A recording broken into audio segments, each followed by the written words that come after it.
ओम शांति। आज परम पिता परमात्मा के 24/10/75 की महावाक्य मुरली की हेडिंग है शक्तियों का विशेष गुण निर्भयता। यानी भय भी एक प्रकार का विकार है। जैसे 5 विकार कहलाते हैं ना, काम क्रोध लोभ मोह अहंकार, वैसे भय और आलस्य ये 2 विकार भी माने जाते हैं। तो आज बाबा कह रहे हैं कि शक्तियों का विशेष गुण है निर्भयता। यानी बाबा हम बच्चों को शिव शक्तियों के रूप में देखते हैं, तो हमारे अंदर भय का संकल्प नहीं होना चाहिए। निर्भयता होगा तभी हम माया का मुकाबला कर सकेंगे। इसी के ऊपर आज बाबा के महावाक्य शिव शक्ति सेना के सर्वोच्च अधिपति सर्वशक्तिवान शिव बाबा ने पंजाब व गुजरात जोन की शिव शक्तियों को संबोधित करते हुए ये मधुर महावाक्य उच्चारे। क्या कहा? शक्तियों का विशेष गुण निर्भयता का गाया हुआ है। वह अपने में अनुभव करती हो क्या? कहते ना, तेरी शक्ति अम्बे पापी थर थर कर। शक्तियां अगर कांपती होंगी तो पापी कैसे उनसे भगेंगे? तो इसलिए शक्तियों का विशेष गुण निर्भयता का गाया हुआ है। वो अपने में अनुभव करती हो क्या? निर्भय सिर्फ कोई मनुष्य आत्मा से नहीं, लेकिन माया के वार से भी निर्भय। केवल मनुष्य से ही नहीं डरना, लेकिन माया से भी डरना नहीं है। जो माया से घबराने वाली नहीं, उनको शक्ति कहा जाता है। माया से डरती तो नहीं हो। जो डरता है वो हार खाता है। जो निर्भय होता है उससे माया खुद भयभीत होती है। क्योंकि भय के कारण शक्ति खो जाती है और समझ भी खो जाती है। वैसे भी जब किसी से भय होता है तो होश हवास गुम हो जाते हैं। जो समझ होती है वह भी गुम हो जाती है। तो यहाँ भी जो माया से घबराते हैं उनकी माया से समझ खो जाती, इसलिए वे माया को जीत नहीं सकते। यानी उनकी समझ खो जाती है तो वो माया पर विजय नहीं प्राप्त कर पाती। तो जैसा नाम है शक्ति सेना, तो जब शक्तिपन की विशेषता निर्भयता प्रैक्टिकल में दिखाई दे तब कहेंगे शक्तियाँ। यानी प्रैक्टिकल में भी दिखाई दे कि उनको मन में किसी से भी भय नहीं है। निर्भयता प्रैक्टिकल में दिखाई दे तब कहेंगे शक्तियाँ। किसी भी प्रकार का भय है तो उसे शक्ति नहीं कहेंगी। अगला जो होती है वह सदैव अधीन होती है। वह अधिकारी नहीं होती। आप तो अधिकारी हो ना, भय के कारण अधीन तो नहीं हो जाएंगी। तो पंजाब की शक्ति सेना ऐसी निर्भय है क्या? बाबा पूछ रहे हैं पंजाब की सेना शक्ति सेना ऐसी निर्भय है क्या? बाबा ने पंजाब जोन की हेड चंद्रमणि दादी को बनाया था। तो चंद्रमणि दादी को बाबा क्या कहते? शेरे पंजाब, पंजाब की शेरनी है।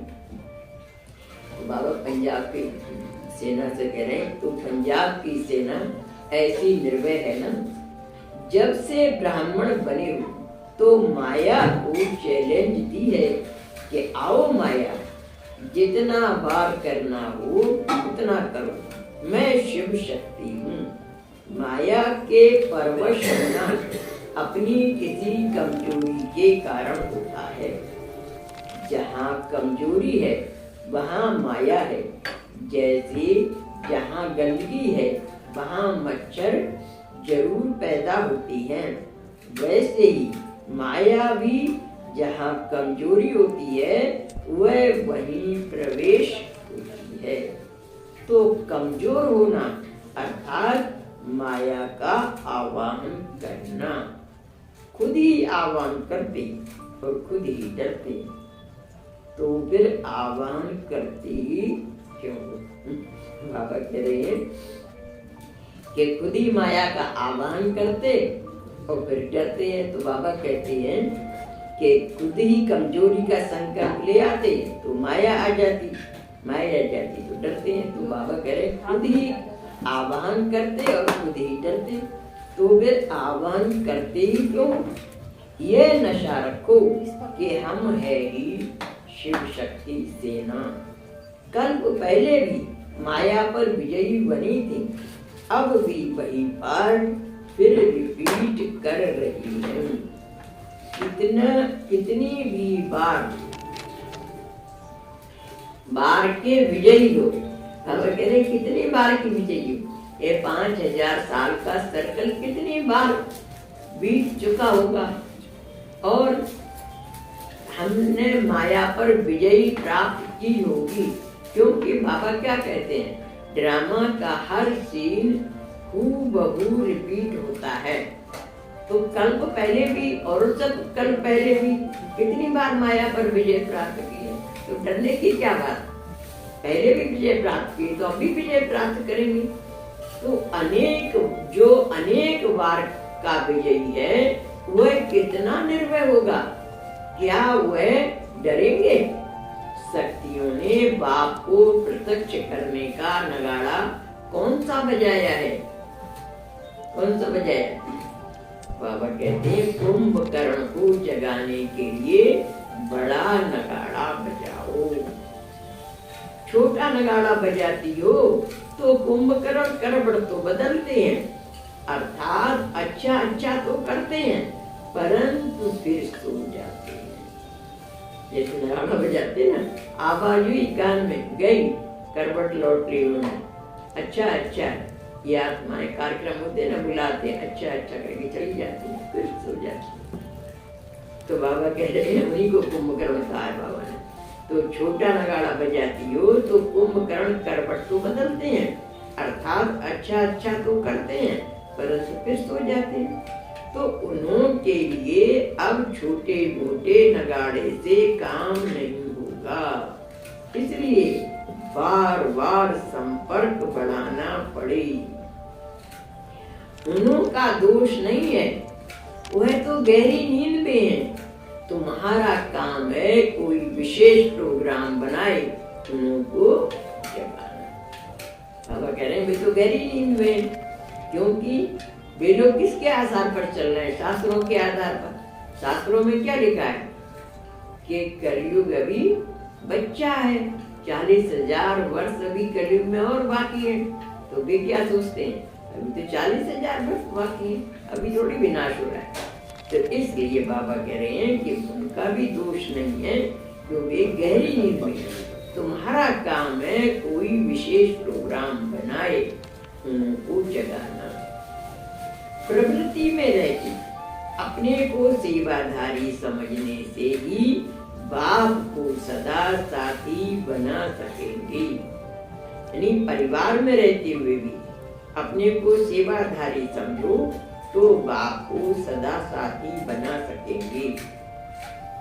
पंजाब से आए हुए गोपों से मुलाकात करते समय अव्यक्त बाप दादा ने ये मधुर महावाक्य उच्चारे। गोपों माने भाइयों से, गोपिकाएं बहनों को कहते हैं। तो पंजाब से जो भाई आए होंगे उनसे मुलाकात करते हुए परमात्मा ने कहा, क्या कहा? जैसा स्थान होता है उस स्थान की स्मृति से भी स्थिति में बल मिलता है। जैसे मधुबन निवासी कहने से परिस्थापन की स्थिति ऑटोमेटिकली हो जाती है। मधुबन में क्या है? मुख्य स्थान है, यज्ञ स्थान है, तो वहां पर क्या होता है किसी का अटैचमेंट नहीं रहता है, परिस्थापन की स्थिति में रहती है। तो बाबा कह रहे हैं मधुबन निवासी कहने से ही परिस्थापन की स्थिति ऑटोमेटिकली हो जाती है।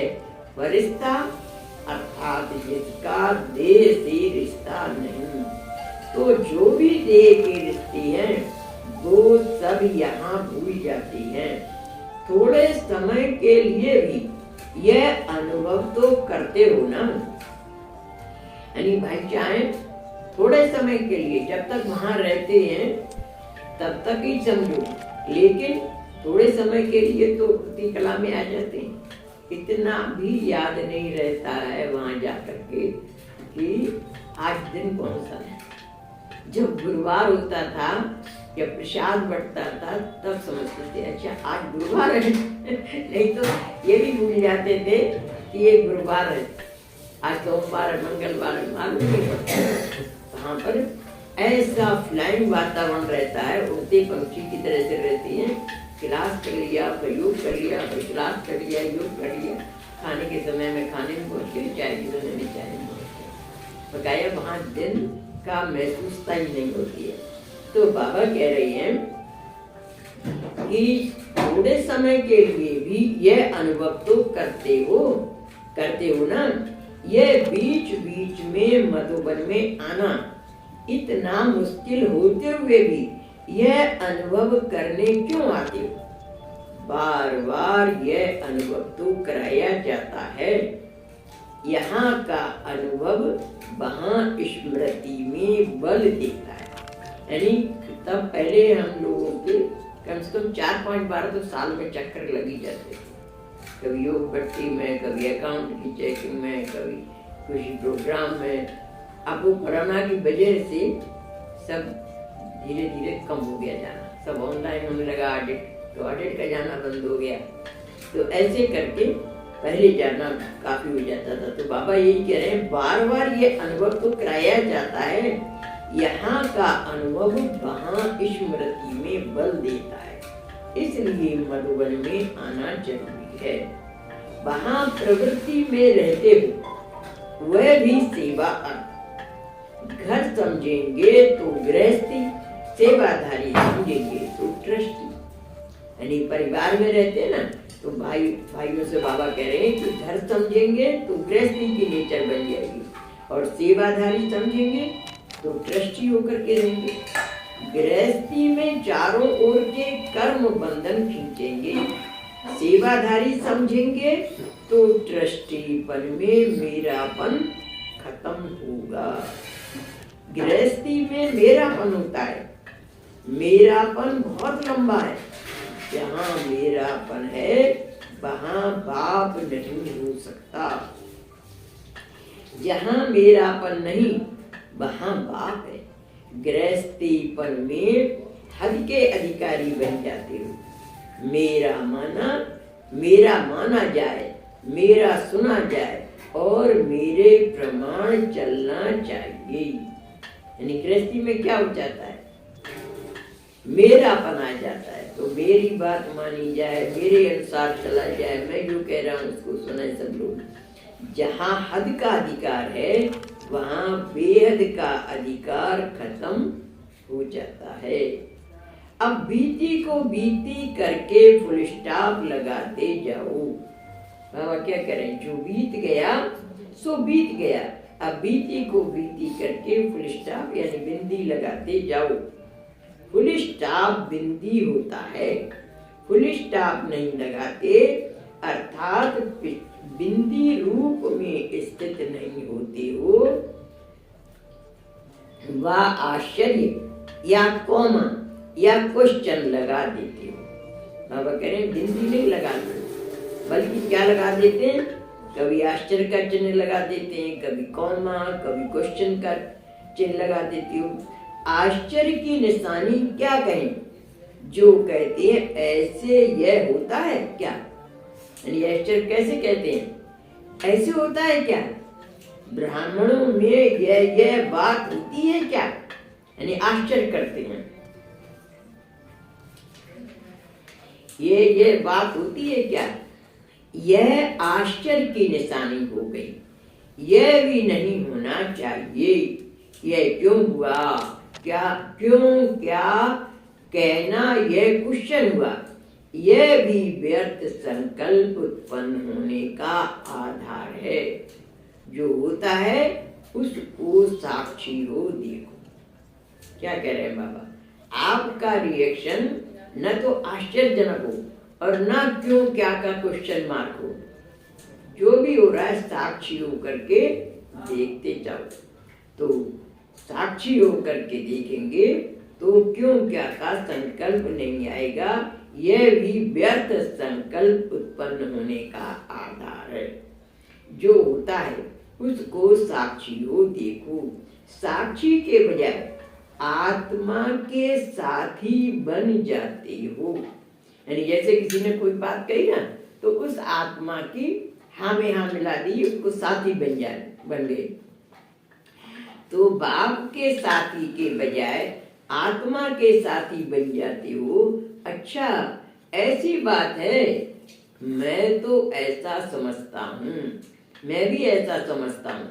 यह है सुनने का साथ। यानी आपने हमें यहाँ मिला दी कि अच्छा ऐसी बात है, मैं भी ऐसे समझता हूँ।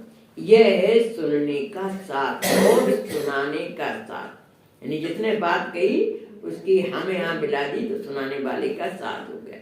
तो जहाँ आत्मा के साथी बने तो परमात्मा के साथी कैसे बनेंगे।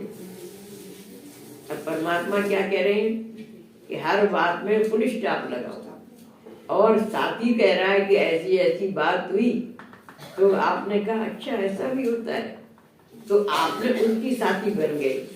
यानी यहाँ पर बाबा कहते हैं अगर किसी की हाँ में हाँ मिलाते हैं तो जैसे चोरी करने वाला अपराध माना जाता है, चोरी करते हुए देखने वाला भी अपराधी माना जाता है। कि आपने चोरी करते हुए देखा, गलत काम कर रहा है, तो आपको सावधान करना चाहिए था उसे, नहीं तो दूसरे बड़े अधिकारी से कंप्लेन करनी चाहिए। आपने उसको रोकना चाहिए ना किसी तरीके से। आप देखते रहे तो आप ही शेयर होल्डर हो गए। ऐसे ही यहाँ पर भी अगर हम किसी की हाँ में हाँ मिलाते हैं तो हम भी शेयर होल्डर हो जाते हैं, हमारा भी पाप का खाता बन जाता है। इसलिए होएगा जी, हमें क्या मतलब होता ना, कहीं कहीं पर बैठ के चर्चा कर रहे हैं, किसी सीनियर भाई बहन की कुछ कर रहे हैं, किसी की जैसे आजकल के नेता लोगों की क्रिटिसिज्म करते हैं ना पब्लिक में बैठे लोग, ऐसे ही अगर कोई ऐसी चर्चा कर रहा है वहां, तो कभी हाँ में हाँ नहीं मिलाना चाहिए। तुमने देखा है क्या? जब नहीं देखा है तो सुनी सुनाई बातों पर क्यों विश्वास करते हो? आंख और कान में 4 अंगुल का अंतर है। आंख से भी देखो तब भी ये सोचो कि हो सकता है उसकी कुछ ऐसी कंडीशन होगी, कुछ बात ऐसी रही होगी जिसकी वजह से ये ऐसा प्रोग्राम बना। कभी भी गलत बात में शेयर होल्डर बन करके नंबर नहीं कटाने चाहिए। इसलिए वहां पर बहुत साइलेंस में रहते हैं माउंट आबू, कोई बैठ के गप नहीं मारते। तो बाबा कहते हैं यह है सुनने का साथ और सुनाने का साथ। तो जहां आत्मा के साथी बने तो परमात्मा के साथी कैसे बनेंगे? जितना समय आत्मा का साथी उतना समय बाप के साथी नहीं बनेंगे। यह खंडित योग हो जाता है। यानी माउंट आबू का शुरू में ऐसा वातावरण था कि निरंतर योग लगा, क्योंकि वहां पर 24 घंटे आप देखो जाकर के बाबा के कमरे में कोई नहीं बैठा मिलेगा, कोई ना कोई योग करता ही रहता। तो वहां के वाइब्रेशन इतने पावरफुल होती है कि अपने आप ही ऑटोमेटिकली योग लग जाता है, योग लगाने की मेहनत नहीं करनी पड़ती। तो हमारा योग उसकी बात से खंडित हो गया ना, तो इसलिए बाबा कहते हैं वो खंडित योग हो गया। तो ये खंडित योग हो जाता है। खंडित चीज फेंकने वाली होती है, वही मूर्ति जो खरीदने योग्य होती है, जब वह खंडित हो जाती है तो उसकी कोई वैल्यू नहीं होती है। यानी अच्छी मूर्ति होगी सही, अगर तो उसका मंदिर में स्थापना करते हैं। अगर जरा भी मूर्ति की एक अंगुली भी खंडित हो गई है तो फिर उसकी पूजा नहीं करते, उसको फिर संग्रहालय में रख देते हैं, लेकिन उस मूर्ति की पूजा नहीं होती है। तो बाबा हम बच्चों को कैसा बनाना चाहता है कि हमारी मूर्ति कभी खंडित ना हो। तो कितना अलर्ट रहना चाहिए हम सबको अपने ऊपर। तो बाबा कहते खंडित चीज फेंकने वाली होती है, वही मूर्ति जो पूजने योग्य होती है जब वह खंडित हो जाती है तो उसकी कोई वैल्यू नहीं होती। तो यहाँ भी जब योग खंडित तो श्रेष्ठ प्राप्ति नहीं, अर्थात वैल्यू नहीं, सदा के साथी अखंड योगी, अटूट योगी और निरंतर बाप दादा के साथी ऐसे हैं पंजाब निवासी। बाबा कह रहे हैं, पूछ रहे हैं, ऐसे हैं पंजाब निवासी अटूट योगी और निरंतर बाप दादा के साथी। यानी वहां का वातावरण इतना योगयुक्त रहता है कि हम जब शुरू में जाते थे, जाने के बाद एक फोन करते थे लौकिक परिवार कि हम बस पहुंच गए। उसके बाद चाहे महीना भर रहे, चाहे पहले तो हम भाई साहब महीना भर रखवाते थे, सेवा के लिए भेजते थे, कभी घर की याद ही नहीं आती,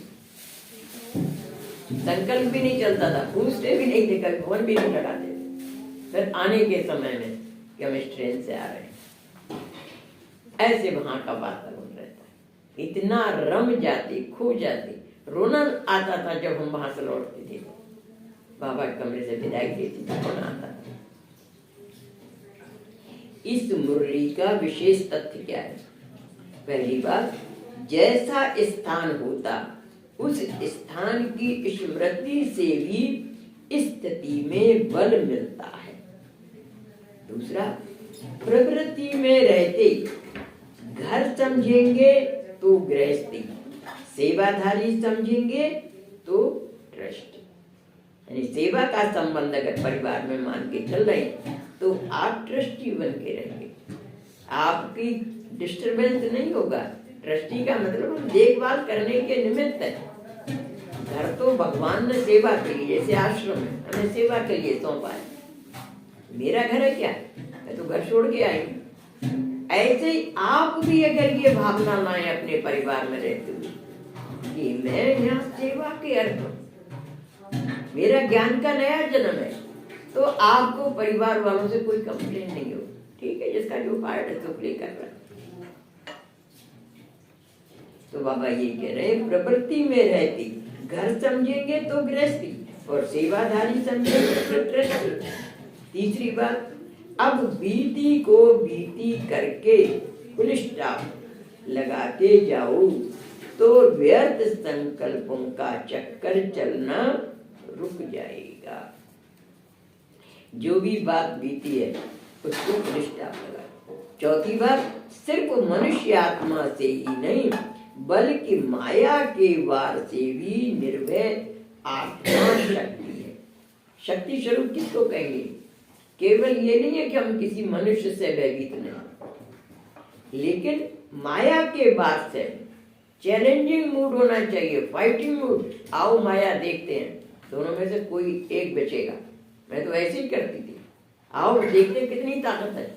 मरना तो है ही एक दिन, तुम बचोगी या मैं बचूंगा, देखते हैं कौन बचता है। मतलब हमारी शक्ति जब पावरफुल होगी ना, हमारे संकल्प जब पावरफुल होंगे तो माया भी भाग जाती है। हमारी कमजोरी के संकल्प होते हैं तो माया अटैक करती है।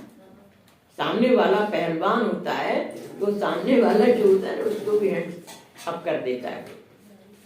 तो भयभीत नहीं होना चाहिए। हम कौन है? शिव शक्तियां अपन माया को ललकार करती हैं। चैलेंजिंग मूड होना चाहिए।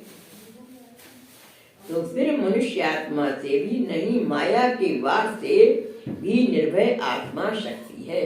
पांचवा है, अपनी ही किसी कमजोरी के कारण माया के परवश होते हैं। छठा है, मैं कल्प कल्प की अनेक बार की विजयी आत्मा। क्या सोचो, मैं कोई पहली बार लड़ रही हूँ माया से? हर कल्प माया को मैंने पराजित किया है। मैं कल्प कल्प की अनेक बार की विजयी आत्मा हूँ। यह याद रहने से माया से निर्भय रहेंगे। हमेशा सोचें कि मैं कोई पहली बार युद्ध नहीं कर रही हूँ माया से, कल्प कल्प की विजयी आत्मा हूँ। तो यह याद रहने से माया से निर्भय रहेंगे। ओम शांति।